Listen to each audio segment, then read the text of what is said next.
আপনারা জানেন কিনা জানি না, ডায়াবেটিস হাসপাতালে যে ট্র্যাজেডিক ঘটনা ঘটেছে, ওই দিন দুপুরে যখন তারা ব্রাশ ফায়ার করা শুরু করলো, 2টা গুলিবিদ্ধ ছেলে চিকিৎসার জন্য ডায়াবেটিস হাসপাতালে এসেছিল।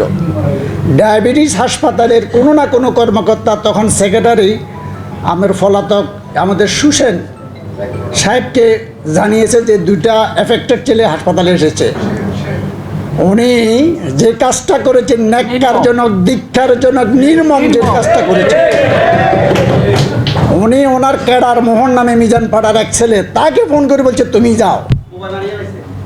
সে 20-25টা ছেলে নিয়ে আসি। এই ছেলেগুলো খুব মারাত্মক উন্ডেড ছিল না, মেজর ইনজুর ছিল। ছেলেগুলো নিজেরাই রিক্সা করে নিয়ে এসছে, কারো পায়ে গুলি লেগছে, কারো হাতে গুলি লেগছে। এই 2টা ছেলেকে হাসপাতালের ভিতরে পিটে মেরে ফেলা হয়েছে অমানবিকভাবে, নৃশংসভাবে। তিনজন এবং মেরার পরে এই লাশগুলো হাসপাতাল থেকে তারা টেনে এসে নিয়ে গেছে। এই ক্ষোভ থেকে ডায়াবেটিস হাসপাতাল ভাঙচুর হয়েছে, নাহলে আমরা আমাদের ছেলে ডায়াবেটিস ভাঙচুর করতো না।